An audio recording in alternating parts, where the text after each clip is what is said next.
Today we're going to be taking a look at the Italian Army's newest assault rifle. What is up, guys? This is Chris with Frozen Soldier Airsoft, and today we're going to be taking a look at the Beretta ARX-160 Elite Edition by Elite Force. So once you purchase this weapon from Fox Airsoft, which I highly recommend, and I'll go over the details later, you notice that it comes in a pretty flashy box. This isn't the most flashy box I've seen, but it is definitely one of the nicer boxes I've seen. I've seen some boxes that are pretty flashy, but they're kind of ugly. This one is flashy, but not ugly. I like it. So the first thing that you're going to notice when you open the box is that it comes in very, very good styrofoam, so it ensures that this gun won't get damaged during shipping. So upon removing the top styrofoam cover like so, we'll reveal everything that comes with in the box. So we're going to start off from right to left and name off everything that comes with it in the box.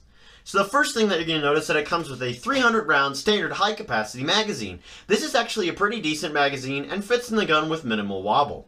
So moving to the left, the next thing you'll notice is that you get free patches from Fox Airsoft. That is awesome on their behalf, and that is just one of the smallest reasons why I suggest ordering from them.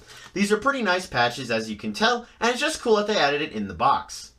Not to mention they're free. So the next thing that you're going to notice that are on top of the papers here is that it comes with a 25% off coupon for Fox Airsoft gun parts. This is awesome, and this is just another small reason why you should order from Fox Airsoft.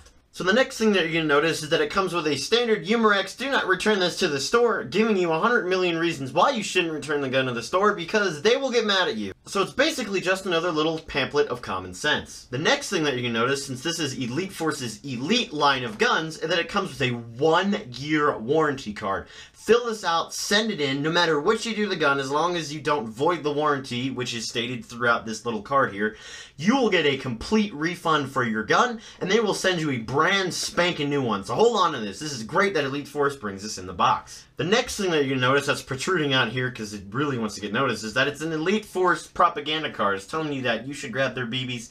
You can just throw this out. It has no significance whatsoever. So the next thing that you notice is that the gun comes with a very, very good manual. I suggest holding on to this if you don't know the basics about this gun. There is no detailed part list, which is kind of upsetting, but it does tell you everything that you need to know about the assault rifle. And not to mention, there's no Changlish. Yay! Oh my god!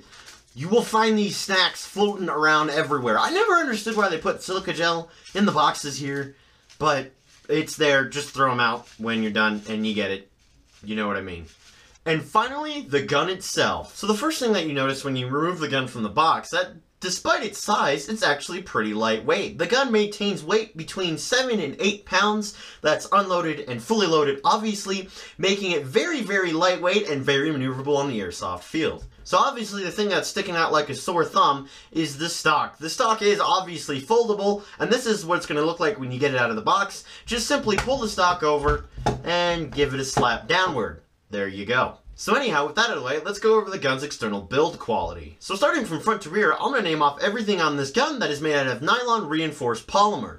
Well, this makes my job a heck of a lot easier because everything that's in tan is made out of nylon reinforced polymer. It is super durable and I would never worry about it breaking on the field. So with that being said, everything else that isn't tan on this gun is made out of metal, including the orange tip.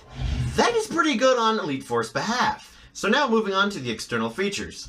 So what you probably noticed by now is that the gun has lots of trademarks. I'm going to point out all the places the trademarks are located throughout the gun. So starting on the right side of the rifle, you're going to notice that it has an individualized serial number here, which is really cool. And then a not so cool trademark located here, which is just telling you the caliber is 6mm BBs. Recessed in the polymer, you're going to notice that the ARX-160 logo is located here, and the Beretta logo located here. Now right below the Beretta trademark, you're going to notice that there's, once again, not so pretty trademark located here. It's just basically a painted on warning thing, but you can remove with some nail polish or some paint thinner if you so desire. So flipping the rifle over like so, there's two more trademarks. The first one being located here, which just says ARX-160, and the next one saying Beretta, as well as 5.56 times 45 NATO round, and as well as some Italian lettering.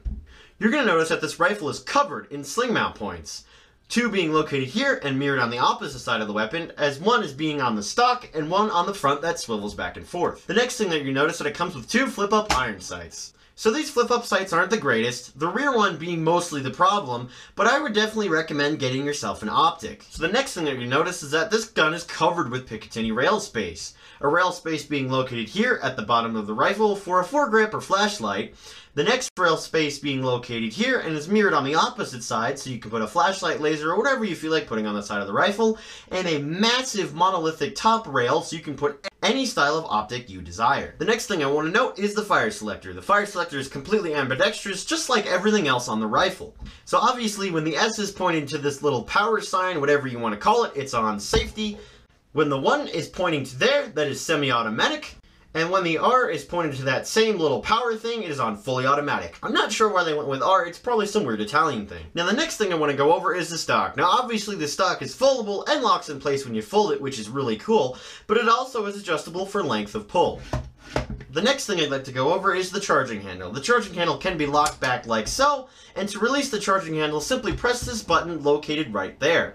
The next thing I'd like to go over is the Ambidextrous Mag Releases. Now technically there are only 2 mag releases, but I think they kind of messed up in the development process, and there's actually a third one. So obviously your standard button press mag release are located and mirrored on either side of the rifle, but the other one I was talking about is actually the bolt release. If you push it in as far as you can remove the magazine, which I thought was kind of strange, but I guess it was probably just some development flaw. And finally, the last thing I'd like to go over is the quick change barrel. Simply pull down on these 2 tabs on either side of the rifle like so, and pull the barrel out. It is literally that simple. So now with the externals of this rifle out of the way, let's go into the internal review. So the first thing I'd like to go over is the gearbox. Now I don't think anybody knows what kind of gearbox is in this gun. Some people say it's a version 2, some people say it's a version 3, but I say yes, it's a full metal gearbox. I'm not sure what it is. It is definitely ARX-160 specific, but it takes version 3 as well as version 2 parts. Now the internals inside the gun are extraordinarily well built. Each steel pressure treated gear, which normally you find on aftermarket really expensive gears, are in the gun stock. Not to mention it has 7mm bearings as well as bushings, and then on top of that has a quick change spring guide. I mean, this thing is just, it's beautiful. I don't know, words cannot describe how awesome this gun is internally as well as externally. Now the only one teensy little gripe is battery space.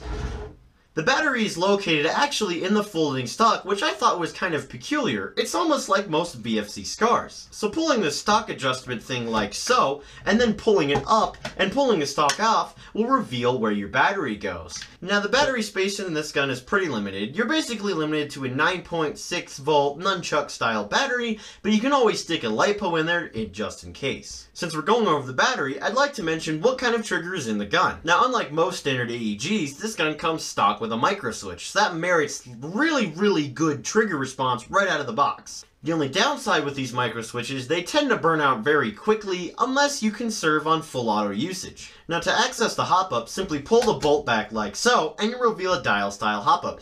This hop-up was very well built, and there's no flaw to it whatsoever. You dial it in, it stays there, it's perfect. I wouldn't even touch it right out of the box. Now this gun right out of the box is shooting between 360 to 380 feet per second, making this ideal for outdoor play. But if you wanted to take it inside, you can always fold the stock over, put a new spring in there, and get it under the 350 feet per second limit. So this gun is basically limitless on where you want to bring it to. So with that being said, that just about wraps up the review of the Elite Force Beretta ARX-160. If you guys had any comments, questions, or concerns, please put it in the comments section below. And as always, thanks for watching, and please subscribe.